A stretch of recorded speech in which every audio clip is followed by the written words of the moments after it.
Vocês já repararam que sempre que alguém é convidado para debater uma temática educacional que ganhou importância, essa pessoa nunca é um professor de educação básica? Sempre um advogado, um administrador ou um economista? Pois bem, a proposta do programa é justamente convidar os professores de educação básica e alguém que esteja pesquisando essa temática para falar sobre ela, o que parece bastante óbvio, mas nem sempre é.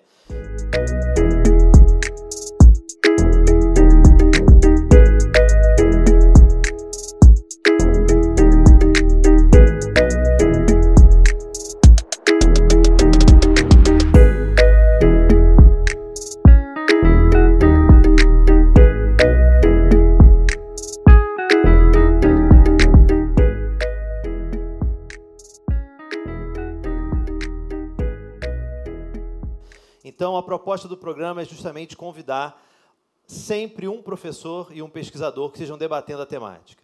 Então, hoje nós temos aqui Eleonora Abade, professora da Rede Estadual do Rio de Janeiro, e Mônica Ribeiro, professora da Universidade Federal do Paraná, para discutir o novo velho ensino médio. Então, agora, para começar, eu vou pedir que mostrem para nós aqui um primeiro vídeo. Esse vídeo foi uma das propagandas que mais circulou no horário nobre da TV, entre as novelas e os jornais. Então, vamos a ela.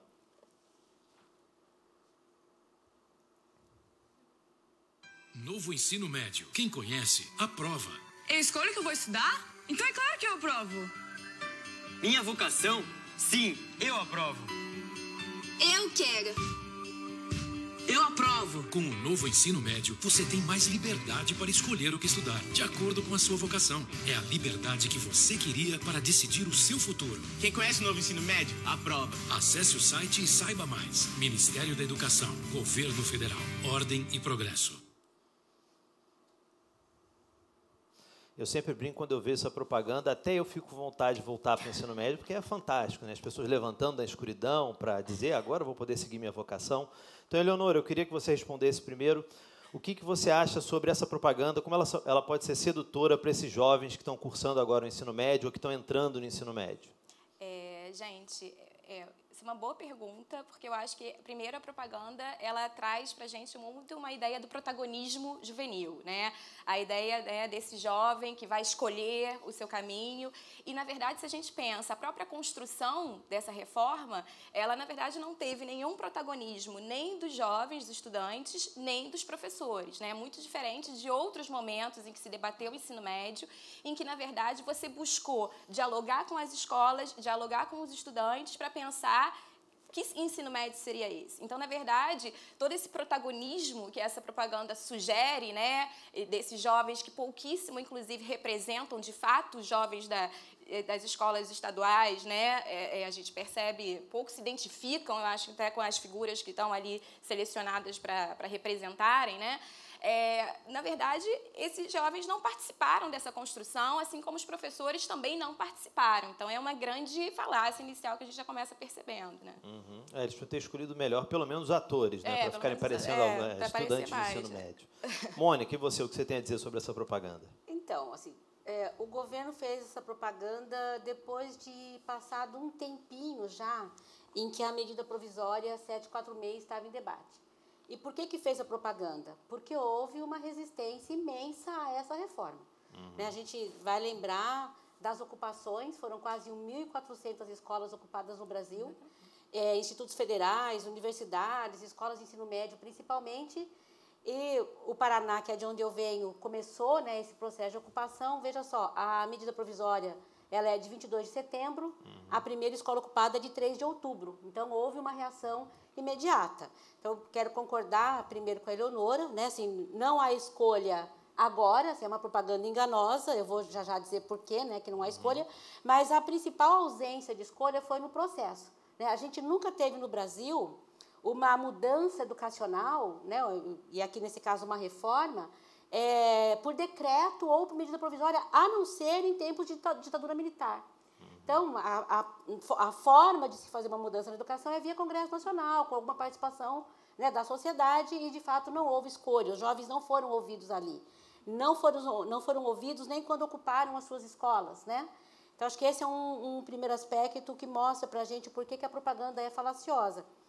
A outra são os próprios termos ali, né, que ele usa: eu escolho, eu aprovo essa reforma, eu tenho a minha vocação. Olha, quem é da área da educação não fala em vocação há algumas décadas já, em que a gente não fala em vocação, né? Não se trata disso. Qual é o papel social que a escola tem, especialmente a escola pública e a escola para esses jovens, né?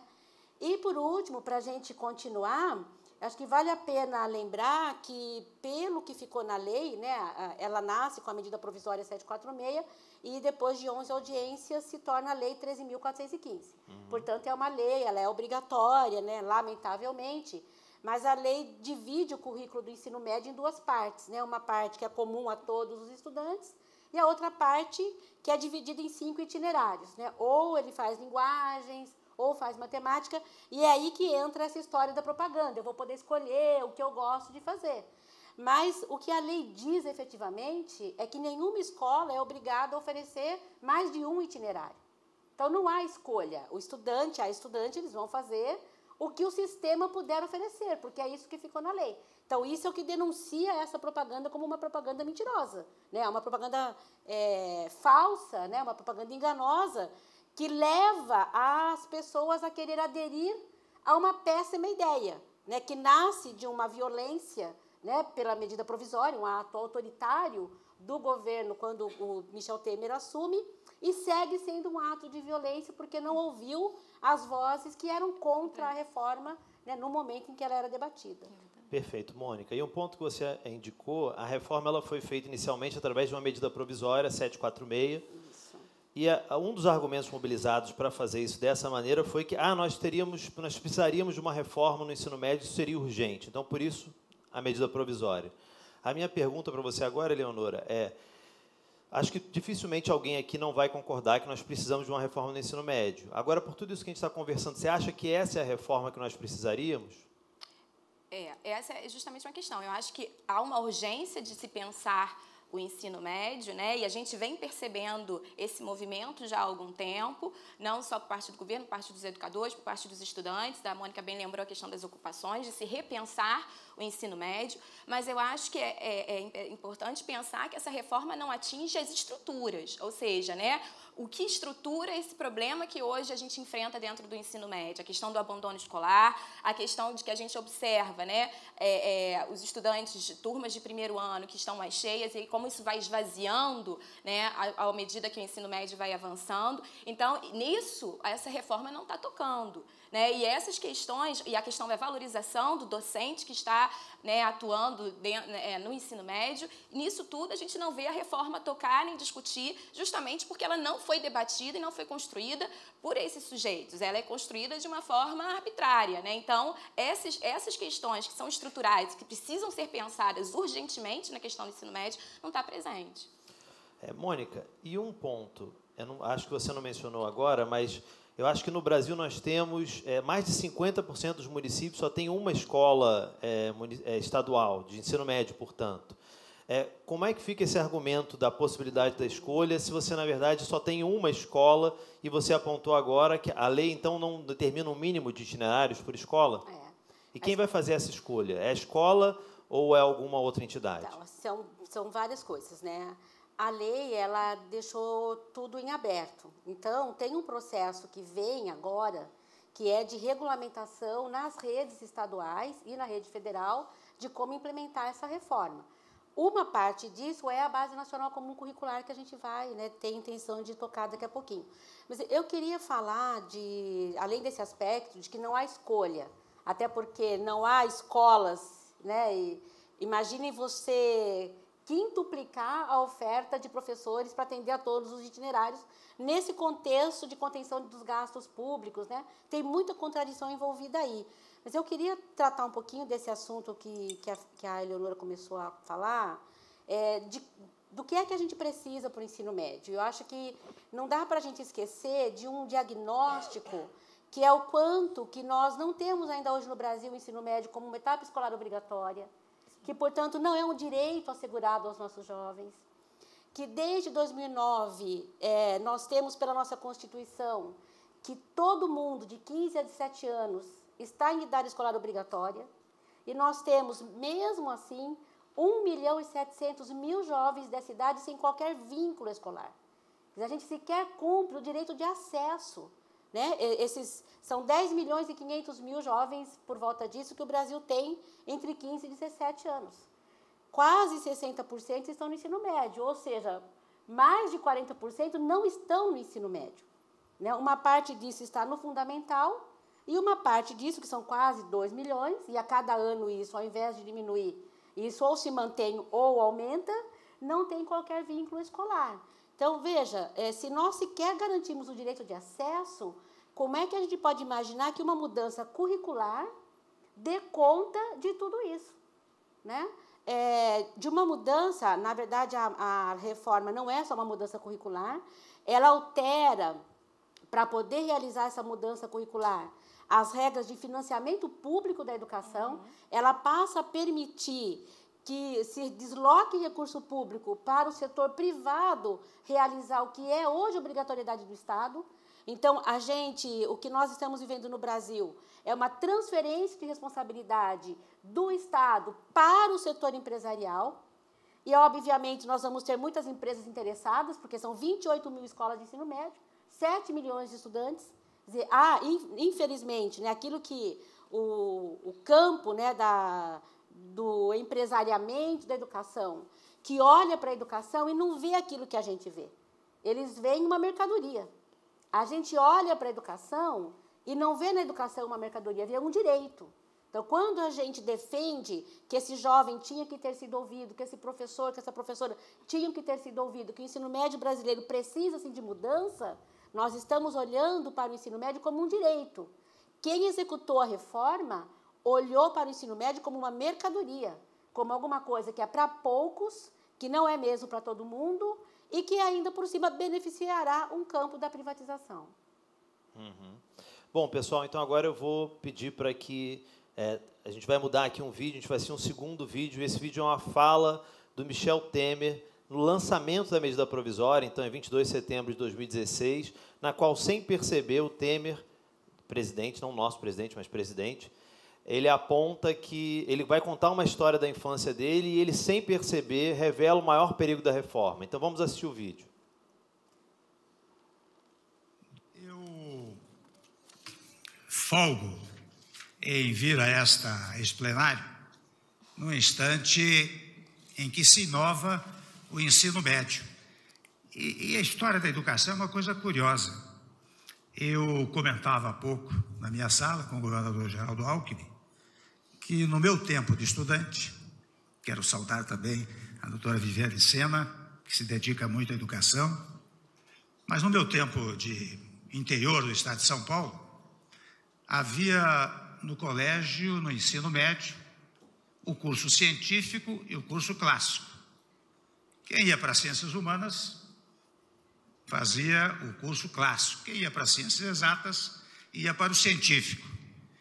E eu confesso que lá na minha cidade pequena, a minha inclinação toda sempre foi pelas ciências humanas. E eu me recordo que, não havendo o curso clássico, eu ingressei no primeiro científico, mas logo no final do ano, naquele tempo tinha a segunda época, eu fiquei para a segunda época em Física e Química.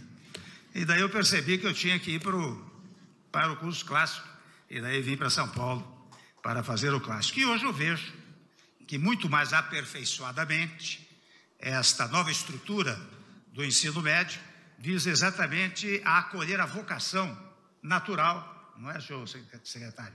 A vocação natural daqueles estudantes e dando-lhes até um tempo mais alargado, mais espaçado, para que eles possam fazer essa opção. Vocês assistiram, então, essa foi a fala do Michel Temer no lançamento da medida provisória. Ele fez um grande favor para nós, ele já entregou o ouro aqui, ele já falou qual é o grande problema dessa reforma, algo que acho que também a equipe de publicidade dele tem levado em consideração quando cria uma campanha O Brasil Voltou, 20 anos em 2, acho que está nessa mesma linha. Então, Mônica, eu queria que você comentasse um pouquinho com a gente qual é esse perigo que ele está revelando na fala e como é que ele se concretiza nessa reforma. Então, assim, lembrando, né, que a gente tinha conversado que a gente ia pedir desculpas primeiro para vocês reviverem, né, essa cena. Então, gente, desculpa, Peço perdão também, desculpa. Mas é necessário para a gente problematizar esse nosso assunto. E eu queria começar pelo fim da fala do Temer, quando ele diz essa nova estrutura. Não à toa, a gente chamou, e muito bem o Fernando, né, a equipe que deu nome a este programa, de novo velho ensino médio. Porque não há novo. Né? Esse modelo que divide o currículo em ênfases, ele é o modelo que a gente viveu na época da ditadura militar com a Lei 5692. Né? Ali não era linguagens, matemática, mas era ciências naturais, ciências humanas e ciências biológicas. E quem não fizesse nenhuma dessas ênfases fazia o curso técnico. Então, é uma retomada de um modelo que o Brasil já viveu e o processo todo, ele remonta, inclusive, a uma discussão que se fez nos anos 40 no Brasil, em que, a depender da escolha do estudante no ensino médio, no secundário, ele também faria o ensino superior naquela mesma direção. Até isso foi aventado, felizmente não passou. Então, não é novo, né? É um modelo que durou muito pouco tempo, porque, de fato, ele não funciona. Né? Ele também, acho que da fala, né, reveladora ali do Temer, os interlocutores que ele menciona, o Geraldo Alckmin e a Viviane Sena, foram, de certo modo, os interlocutores que estiveram presentes nas 11 audiências públicas. Né? Foram 11 audiências públicas, mais de 30 entidades foram falar, mas apenas a metade foi ouvida. E a metade que foi ouvida é a que representa o Sistema S, a Confederação Nacional da Indústria. Né? O representante da Confederação Nacional da Indústria chegou a dizer na primeira audiência pública sobre essa medida provisória, de que o Brasil, com a PEC, a antiga PEC 241, né, a atual emenda 95, a contenção dos gastos, que o Brasil iria voltar a crescer. E conforme o Brasil voltasse a crescer, nós iríamos precisar, abre aspas, de um estoque populacional de jovens para o mercado de trabalho. Isso é tão revelador quanto a fala dele, porque jovem não é estoque, jovem não é coisa, gente não é coisa, gente é gente. Quando você trata a gente como coisa, quando você coisifica, mercadoriza o indivíduo, isso é muito revelador do que você pensa da educação. Né? E não à toa, os jovens, quando ocuparam as escolas, diziam isso. Nós não queremos ser força de trabalho barata, nós queremos ter a nossa autonomia, nós queremos uma formação inteira, não uma formação pela metade. Então, o discurso dele é totalmente revelador. E, para passar para a Eleonora, eu só queria lembrar de quando ele fala no meu tempo. Gente, o nosso tempo é outro tempo. Né? Eu não sou daquelas pessoas que dizem os jovens de hoje são tudo conectados. Eles estão conectados, nós também estamos. Mas a demanda por conhecimento na nossa sociedade é muito maior do que você dizer que alguém tem que fazer na escola só o que gosta. Né? Nós temos a necessidade de um conjunto de conhecimento. É para isso que a gente organiza a escola em torno do conhecimento escolar, do currículo, que é quais conhecimentos nos ajudam a compreender a realidade de forma autônoma, sem precisar do Bonner para interpretar o que é o mundo. Né? Então, não se trata, como ele diz ali, de porque eu sou um mau aluno em física e química, eu vou para ciências humanas. Vamos melhorar um pouco mais os argumentos. Né? Vamos qualificar um pouco mais o debate sobre o que é a escola. É isso que dá deixar pessoas que não são da área opinar e fazer política sobre a área. Por isso é que o programa está certíssimo em reconhecer que quem tem que falar sobre educação, não que outras pessoas não possam, mas nós somos pessoas que estamos no chão da escola, que estamos com esses jovens, fazendo pesquisa ou ensinando ou dialogando, então nós temos uma certa autoridade para falar sobre isso.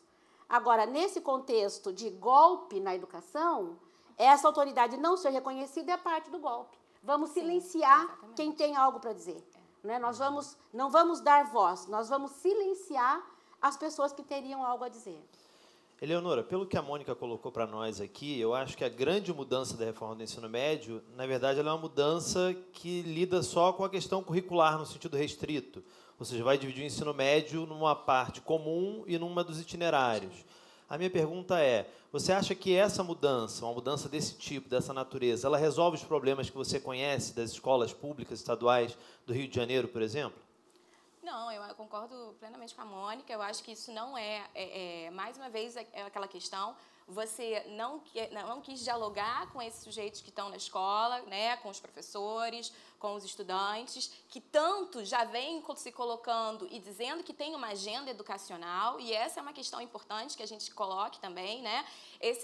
Os estudantes, os professores vêm construindo uma agenda educacional há muito tempo na luta, e isso vai sendo totalmente ignorado, silenciado, e a necessidade que a gente precisa, na verdade, de retomar essas discussões, porque essas discussões são fundamentais para se compreender o que, de fato, a gente precisa fazer dentro desse ensino médio, para modificar esse ensino médio, né? Claro que a gente mudar um itinerário, isso não vai, de maneira nenhuma, transformar os problemas que hoje a gente enfrenta dentro do ensino médio.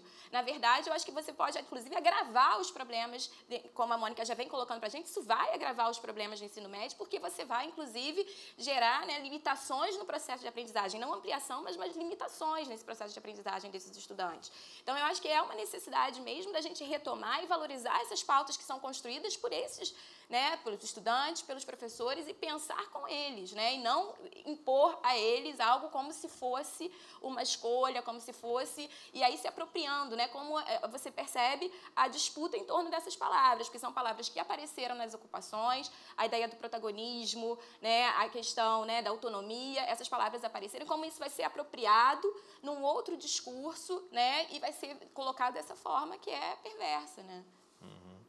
Mônica, uma pergunta. Alguma dúvida que surgiu muito forte quando a gente fala dessa reforma é que disciplinas continuam e que disciplinas saem? Muito se falou sobre a retirada na medida provisória da educação física, artes, sociologia e filosofia. E como é que fica essa questão no final desse processo? Agora que nós temos lá já a lei da reforma do ensino médio e já estamos apontando aí para uma base nacional comum de ensino médio. Como fica essa questão? Então, essa é uma das grandes preocupações que a gente tem com o que virá se essa reforma chegar, de fato, a ser implementada, né? A própria medida provisória já trazia, a lei, de fato, referendou, e a Base Nacional Comum Curricular traz, mais uma vez, de que se torna obrigatório somente língua portuguesa e matemática. E isso é um daqueles pontos que, primeiro, contraria, né, tudo que a gente pensa em termos de formação.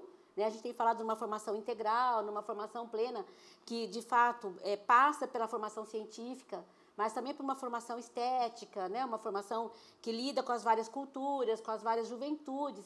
E você reduzir o currículo de ensino médio a essa ênfase à língua portuguesa e matemática é um empobrecimento e é a negação do direito a uma educação mais plena que esses jovens têm. Acho que esse é um aspecto. O outro não vamos nos enganar. Nenhuma escola privada vai abrir mão de qualquer disciplina, porque o foco das escolas particulares são disputar as vagas, né, nas universidades gratuitas, nos cursos mais concorridos. Então, a gente vai colocar em desvantagem aqueles 90% de alunos matriculados no ensino médio público. O ensino médio no Brasil é público. Das 7 milhões de matrículas, menos de 1 milhão é ensino privado e o restante todo é ensino médio, a maioria, né, das redes estaduais e da rede federal. Então, quem entra em desvantagem, não que o ensino médio seja feito para preparar para o ensino superior, mas quando a gente tem um país em que menos de 16% de quem conclui o ensino médio vai para o ensino superior, nós temos que assegurar o direito a esse jovem de escola pública também de ter condições de ir para o ensino superior, né? Então, esse é um aspecto que o coloca em desvantagem não apenas na leitura de mundo, como diria o Paulo Freire, mas também nas condições de concorrer, lamentavelmente é isso, né, para continuar estudando. Acho que esse é um dos aspectos que nos preocupa e que nos coloca agora nessa resistência em relação à Base Nacional Comum Curricular. Eleonora, você que tem contato direto, cotidiano com os alunos do ensino médio, você acha que eles realmente não têm interesse em filosofia, sociologia, educação física, artes, geografia, história? E aí o leque é enorme, né? Porque a Mônica coloca para nós que obrigatório, nos 3 anos do ensino médio, só português e matemática. É assim que você vê o interesse dos seus alunos? Não. Não, é muito antes pelo contrário. Eu acho que são disciplinas que despertam muito interesse nos estudantes, inclusive nas ocupações. A gente via como eles abraçaram a bandeira da luta pela obrigatoriedade do ensino de artes nos currículos. Então, e filosofia e sociologia também vem aparecendo agora nas demandas dos estudantes como algo que tem que permanecer e tem que se fazer presente. Então, eu não acho que essa é algo que se coloca como se os estudantes estivessem desinteressados. Eu acho que é exatamente essa questão. Você não está dialogando com esses sujeitos, você não está dialogando com essas demandas e com que, de fato, eu acho que muito mais essas disciplinas representam, de certa maneira, algo que não se quer nesse momento de mercantilização desses sujeitos, desses corpos, né, que é sujeitos críticos. Eu acho que você não quer meninos e meninas da classe trabalhadora que estão na escola pública pensando criticamente determinadas questões. Eu acho que o que você quer são sujeitos habilitados a escrever e calcular minimamente, né, para servir os interesses do mercado. Fala, Mônica. Então, eu queria complementar duas coisas. Primeiro, por que a ênfase foi em língua portuguesa e matemática? O tempo todo, também o discurso do Ministério da Educação foi revelador. A grande preocupação é com o desempenho no PISA. Exatamente. Né? Então, imagina, e aí você sacrificar toda a formação de uma juventude, né, de uma geração, de uma juventude, e que isso deve se prolongar. Não Mônica, para quem não conhece o PISA, como é que é essa avaliação? O que ela cobra? Então, o PISA ele cobra basicamente português e matemática, e algumas versões entram também com o ensino de ciências da natureza, né? Mas o que de fato faz o ranqueamento é a língua portuguesa, é a língua e a matemática, tá? E assim, acho que é importante enfatizar de que para que serve a escola, né? Será que a escola serve para fazer os estudantes do mundo inteiro entrarem numa grande competição, numa prova? Ou será que a escola serve para nos formar pessoas capazes de conviver em sociedade, lutar pelos nossos direitos, termos uma visão crítica do que é a realidade, né? Então, reduzir o papel da escola a melhorar o desempenho no PISA é um empobrecimento imenso do próprio sentido da escola. Acho que esse é um aspecto que vale a pena a gente mencionar.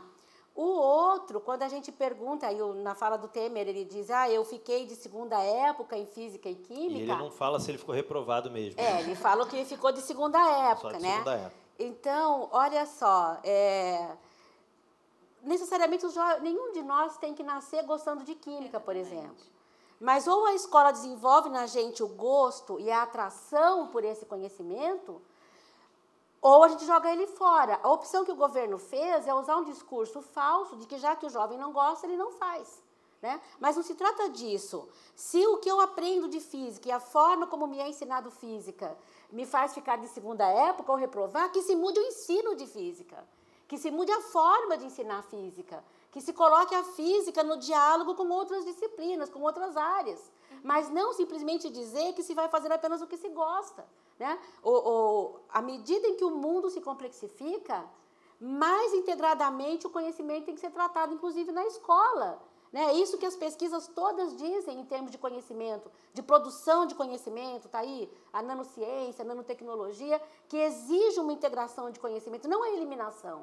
Então, nós vamos estar formando uma geração de pessoas incapazes de compreender sequer como a ciência é produzida.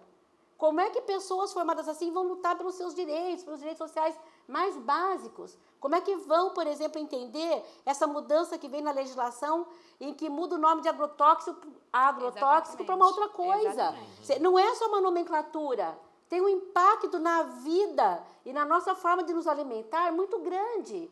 Só que eu formo uma pessoa incapaz de enxergar isso, porque a escola não lhe preparou para isso ao subtrair um conjunto de conhecimentos. Eu vejo como esse sendo o grande problema em colocar ênfase em língua portuguesa e matemática, né? A estrutura curricular extremamente empobrecida. Não que esses conhecimentos não sejam relevantes, claro que são, mas não para fazer bem no PISA, não para ir bem no PISA, porque ele é necessário para compreender o mundo em que a gente vive, tanto quanto os demais. O que a gente tem defendido é um currículo de ensino médio completo, com o conjunto de áreas, incluindo artes, ciências humanas, etc., sem hierarquizá-las, né? E nós não temos que colocar a língua portuguesa numa estrutura uma valorativa muito mais do que sociologia. Para entender o mundo, é tão importante usar das nossas capacidades de comunicação quanto do conteúdo que a sociologia veicula, que a geografia veicula. Eu não tenho que fazer essa escolha. Essa escolha é uma escolha idiota. E o que a gente tem, ao dizer que os jovens poderão escolher, é uma forma de interpretar mal o que é o direito de escolha desses jovens. Né? Interpretar muito mal. E usar de uma figura de linguagem importante, que é a da liberdade, porque foi isso que foi dito. Exatamente. Que jovem vai dizer que é contra a liberdade? Nenhum de nós vai dizer que a gente é contra a liberdade.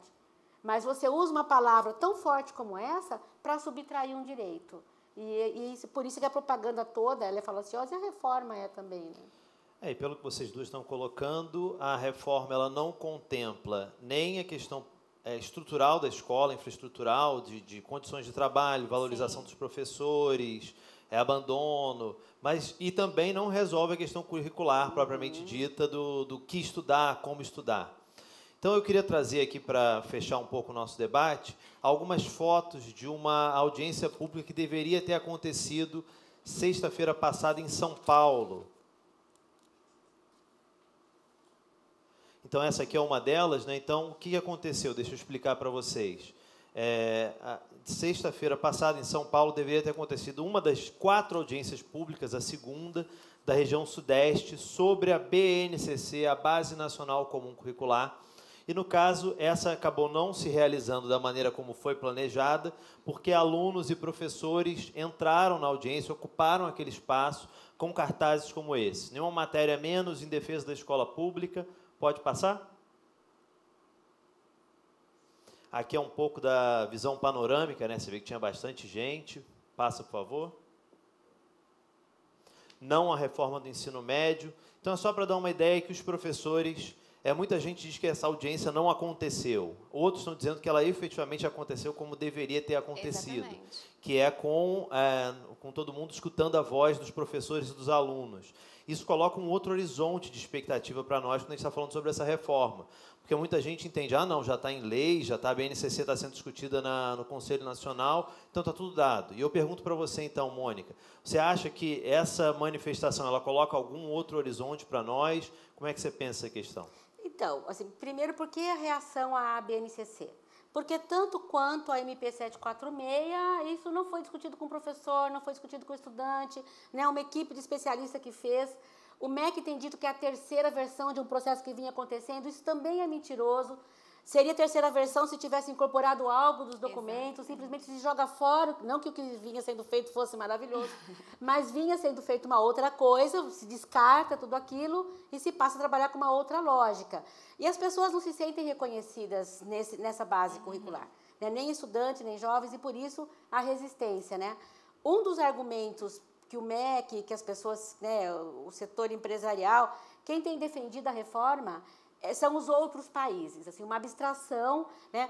Nenhum país tem 13 disciplinas, né? Então, isso também não é verdade, né? Os países que são tidos como modelo, que inclusive têm melhor desempenho no PISA, têm feito o caminho inverso. Em vez de ter um currículo mínimo sequencial como esse, tem dado às escolas maior liberdade em relação ao conhecimento, que é o caso da Finlândia. Né? A Finlândia diminuiu esse tipo de prescrição curricular da parte do Estado, colocando-se maior autonomia para as escolas e os seus sujeitos decidirem o que é que vão aprender. Né? Então, não é verdade que estão copiando outros modelos para modernizar. Esse é um discurso muito antigo que a gente está meio cansado de ouvir no Brasil. É um discurso colonialista, né, que diz que nós temos que copiar os mais desenvolvidos, como se nós não tivéssemos currículo, como se nós não tivéssemos cultura, como se nós não tivéssemos história. Né? Lamentavelmente, esse é o tom dessa reforma.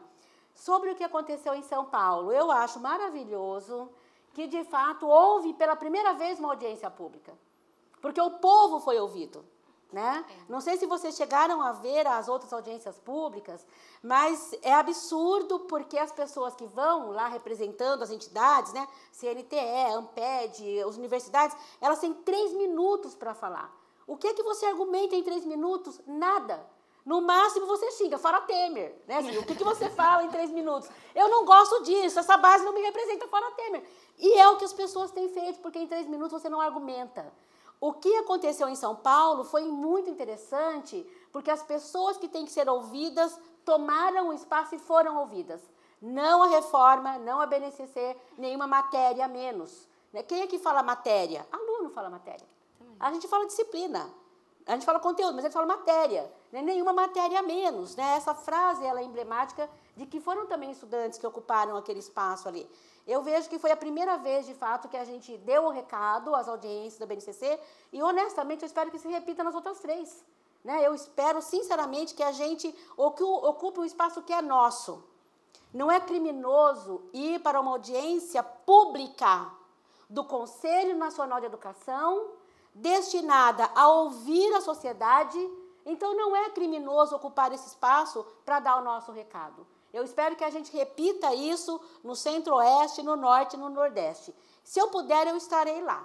Para falar 3 minutos, eu não fui e não vou. Mas se for para carregar essa bandeira de nenhuma matéria a menos, eu acho que todos nós que defendemos o ensino médio como um direito, temos a obrigação de estar junto apoiando esses professores e professoras e esses estudantes. Eleonora, quer comentar também? Não, eu acho que é isso que a Mônica colocou mesmo. A gente tem que pensar o quanto, na verdade, é simbólico também isso, né? A gente vê exatamente um processo que excluiu, que invisibilizou toda uma agenda que já vinha sendo construída, e como que as pessoas foram lá e falaram, não, eu vou me colocar aqui, a minha agenda precisa ser disputada, precisa ser pensada. E eu acho que é isso que é interessante, a gente pensar, na verdade, que esse é um espaço que tem que ser disputado, né? Tem que ser disputado pelos educadores, pelos estudantes, e não algo colocado em forma de medida provisória, e não em forma de medida provisória, de forma impositiva para a gente, né?